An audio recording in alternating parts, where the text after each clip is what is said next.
Hey guys, my name is Serge, and welcome to this week's episode of Wednesdays with Wa.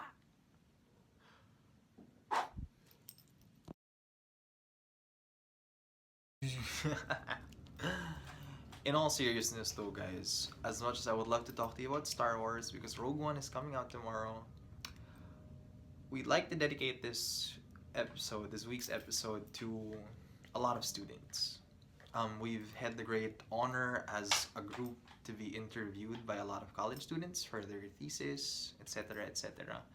And we noticed there are a lot of recurring questions that we get asked. So we wanted to dedicate this video to those students. Hopefully, their answers they can use for the projects or their projects. So this week's episode of Wednesdays with Wa is frequently asked questions for Words Anonymous. Why spoken word poetry? Why do you love it so much? I think this varies from spoken word artist to spoken word artist, but I think it applies to all performers or artists in general. I like how the art form is so malleable.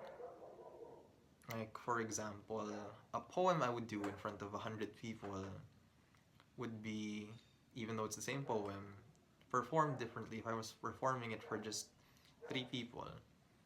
It's trying to be able to connect with other people. You try to insert different references if you want to. Sometimes you don't have to, but the way you talk, the way your voice modulates, the way everything changes depending on who your audience is. I think spoken word is so great when it comes to this because you can adjust while you're performing it. What's the use of spoken word poetry? Well, we love doing this for entertainment, that's for sure. We love performing for people, but I think one of the things I really love about spoken word is it's a means to give voice to issues that don't have enough of a voice. Or if ever it does have a voice, it's a means to help boost that voice. A lot of people might not realize this, but our group is actually very active when it comes to rallies. And I think art has a very big role to play when it comes to getting a message across and to helping educate people. We want to help educate people through art because this art form, whether it's music or spoken word or poetry, it's a means to allow people to freely express themselves through a way that can help other people relate to it. We want to use poetry as a means to get this message across. Is spoken word poetry all about hugot? We get this question a lot, and whenever I'm asked that, I just say, why don't you try treating spoken word like music? Think of it like, just because you hear R&B and pop on the radio all the time, does that mean jazz doesn't exist? Does that mean rock does not exist? No. Just because a lot of people are more comfortable, or this is what most people know about spoken word, doesn't mean there aren't any different genres of it there. Like me and Trevor, for example, we have a piece on believing in God and not believing in God. There is a piece that I know of that's about food. There is a piece that I know of which is about fighting for women's rights. It's not all about hugot all the time, but we're Filipino. I don't think you should discredit that or veer away from that term completely, though, because, well, we like talking about love. Does your music depreciate or does your spoken word depreciate because you like talking about a popular topic amongst Filipinos? No, it's okay. I don't think there's anything wrong with writing about love. I just think it's weird or it's severely lacking if you think spoken word is all about this. Because there's more to love. Romantic love, I mean. Like love for dinosaurs. Ha! What do you like to write about? I think one of the greatest strengths of our group is that we're all very different people.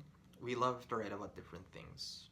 Though we write about romance, yes, we also write about fighting for women's rights, fighting for gender equality, fighting for LGBTQIA plus rights, fighting as allies, fighting as members of this community, fighting for writing. We have pieces on anti-bullying, we have pieces on God and atheism, we have pieces that are for the country and fighting for the country. So, short answer is a lot. We also like to read about fandoms. And the interesting thing about fandoms is, even though you don't write about it directly, you'll notice what we like in our group is if we like a particular fandom a lot, we make a lot of references to it. Like, for example, fandoms that include Pokemon, Star Wars, Shakespeare, love, superheroes, toys, jokers, scary things, dinosaurs. Do you have any message for any aspiring spoken word artists out there? Well, our messages vary from person to person, but mine really just is try. I'm gonna quote one of my favorite quotes from a Disney movie that I really like, Ratatouille. It goes, you know, anyone can cook, but only the fearless can be great. So just like spoken word, anyone can do it. I honestly believe that any person can do spoken word, but only the great are the ones who are brave enough to try. So try it out. If you don't like it, that's okay. If you do, you may end up liking or even loving something that you want to treasure for the rest of your life. Do it. Do it.